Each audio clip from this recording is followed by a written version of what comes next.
Are the New York Knicks looking at the Cleveland Cavaliers situation after J.B. Bickerstaff was fired with hopes to make a blockbuster trade for Donovan Mitchell? We're going to break that down on today's show as you are watching New York Knicks Now by Chat Sports, and I am your host, Marshall Green. If you haven't yet, please hit that thumbs up icon and subscribe to the channel. As we know, the New York Knicks have had their eye on Donovan Mitchell for quite some time, most notably dating back to the summer of 2022. There were even rumors last offseason that the Knicks wanted to trade for him. But I thought what Ian Begley said a couple of days ago about the situation was very, very important, saying, quote, the Knicks wouldn't be as aggressive trying to land Donovan Mitchell this summer as they were 2 years ago if he does become available. And with the Cavs maybe firing Bickerstaff, that can mean one of two things. They're just going to blow it up and let Mitchell walk, or they fired Bickerstaff because Mitchell wanted him to be fired. Maybe they will extend him, maybe they won't, maybe they will trade him. Doesn't come down if the Cavs want to extend him. It comes down to the Mitchell wants to extend with the Cavs. My overall take on this is I feel like the Donovan Mitchell dream of him being traded to the New York Knicks is dead. It's dead. And that's a good thing. And that is a good thing for the New York Knicks. The Knicks at one point needed Donovan Mitchell. That was the summer of 2022 before we knew that Jalen Brunson could play like the best player in the world any given night. The Knicks would have needed another guard that could score because we didn't expect Jalen Brunson. Maybe you didn't. Go back and check the takes. I did. That he could average 25 to 30 points per game. You needed another star. You needed more buzz. You needed more juice. But do you need it now? Do you need a guy that played 55 games this year and less than 70 2 years in a row? And then 53 in 2020? We know Mitchell's a good scorer. We know Mitchell makes plays. We know Mitchell can dunk. We know he can pull up from 30. We know he can operate a pick and roll offense. We also know he hasn't played all that well in the playoffs the last couple of years. Looked good this year, but once again, he missed 2 clutch playoff games where he saw his team get beat up by the Boston Celtics in the last 2 games. We also saw him get outplayed by Jalen Brunson by a wide margin in 2023. And we also saw him get outplayed by a wide margin by Jalen Brunson in 2022. The last 3 postseasons, he has been questionable at best. He was really good in 2021, 2020, but he was terrible in 2018, and he was just okay in 2017.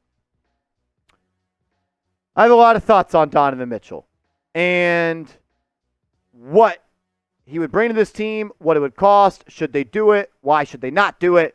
But I don't think the Knicks need Donovan Mitchell at this point. You have your engine. You have your lead guard. You have your closer. You don't need to be redundant and add it again. And there's only so many pieces of the pie when it comes to the salary cap. You don't want to pay Donovan Mitchell $45 million, Brunson $35 million, and Anunoby $35 million.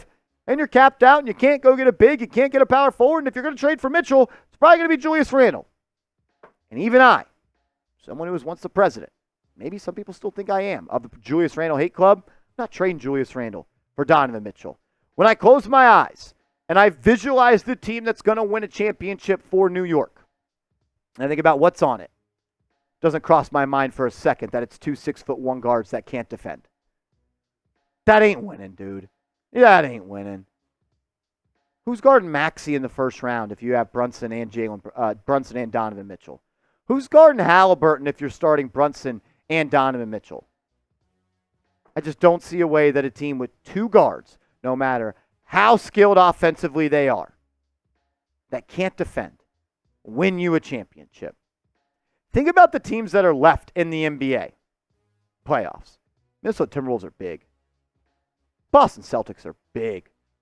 Like, got to be long. Got to be big. You don't want to be 6'1" at 2 guard spots with a 6'4" Josh Hart. You're small. That's not New York Knicks basketball. We're the big dogs, not the little dogs. Do you want Donovan Mitchell on the Knicks? I know there's a lot of people that probably still do. And I ain't never going to be mad at you. Fan how you want to fan. He's fun. He's exciting. It's fun using him on 2K. Do you want Donovan Mitchell on the Knicks? Type Y for yes. Type N for no. I'm going to say no. I don't want Donovan Mitchell on the Knicks anymore. I think the Knicks could do better. And Ian Begley mentioned that the Knicks believe that there may be better players available. The quote was, maybe there are others that fit better. That was the quote that Ian Begley said on his show when talking about what the inside the building, the front office people for the New York Knicks thought. And he also mentioned Brandon Ingram. And I'm not saying that that Ian Begley has reported that the Knicks are actively searching a trade for Brandon Ingram, but he just loosely mentioned him. And I just think that means something when these beat reporters say stuff like that. And he probably said it because the Pelicans could look to shake it up. And there's been multiple reports that Brandon Ingram is most likely going to be traded by the New Orleans Pelicans. I am pretty iffy on Ingram. I've gone back and I've gone forth on Brandon Ingram as a player. Like, when you think about a prototypical small forward that scores, that creates, and gets it done at a high level, you think of a guy like Brandon Ingram, right? Can give you 20, 5+ assists, very efficient from the field, can knock down the three. But do I want to add another player that's played 64 games this year, 45 games the year before, 55 games before that, and 61 before that? Do I want to pay a player and give up a lot of assets to make a trade for Brandon Ingram, who couldn't fit on a really loaded New Orleans Pelicans team? And on top of all of that, injury prone, questionable heart when it comes to winning, questionable, just killer instinct and all that. Do I want a guy that doesn't show up in the playoffs when his team needs him most? The guy averaged 14.3 points per game in the playoffs this year when his team got swept. He shot 34.5% from the field. He pulled a Randle versus the Hawks. The moment was too big, and that's okay. It's just weird because in 2022, in 6 games, he looked great in the playoffs. 27 points, 6 rebounds, 6 assists, 47% from the field, 40% from 3. I just don't know who he is. I really don't. And I think when you don't know who a player is by year 8, maybe that is just who he is. In theory, Brandon Ingram would be great. Long, lanky wing, can create his own shot, can get to the deck, can pull up from the mid-range, can catch and shoot, can isolate, can facilitate out of the high elbow. I just don't know. And I'm not making a move for someone I just don't know on. And am I trading Julius Randle for Brandon Ingram? Am I? If I'm trading for Ingram, I want him to play alongside Brunson, OG, OG, and Randle. I want him to be the 4th option. I don't know. Help me out. Who's the better player? Who's the better player? Type BI for Brandon Ingram or JR for Julius Randle. We're going to talk more about Ingram and a couple more news bits in a second.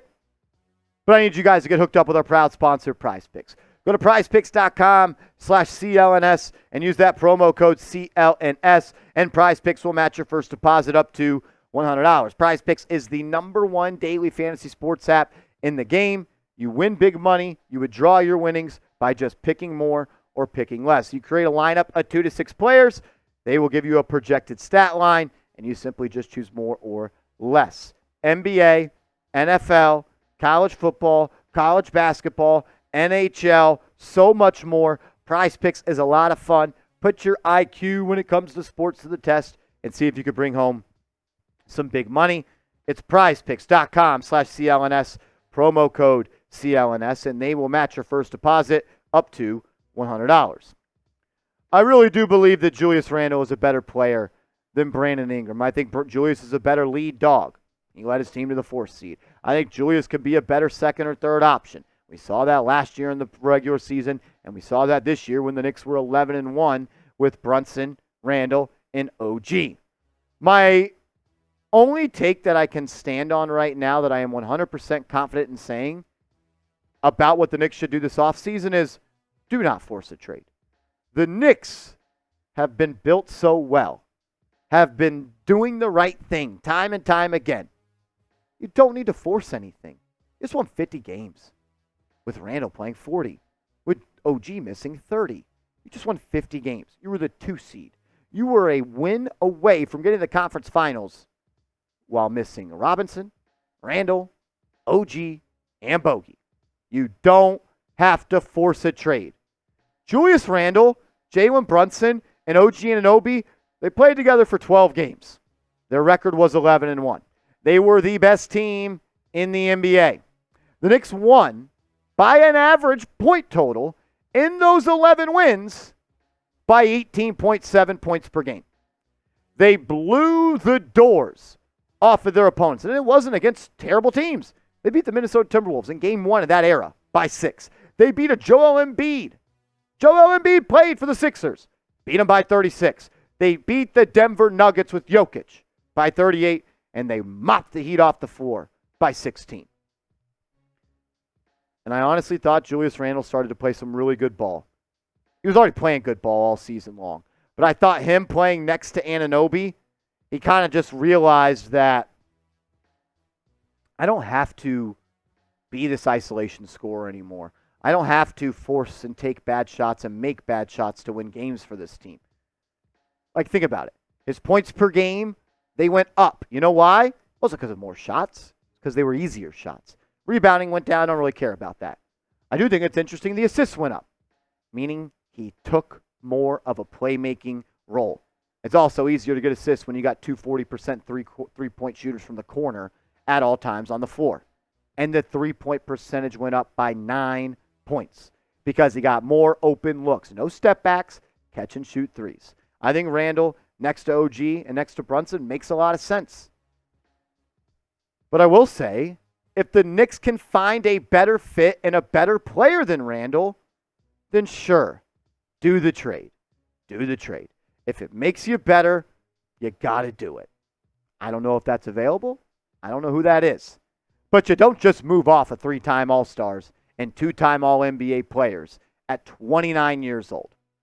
We all know Randle is not a perfect fit, and we all know Randle is not a perfect player. We know he's really struggled in the playoffs before.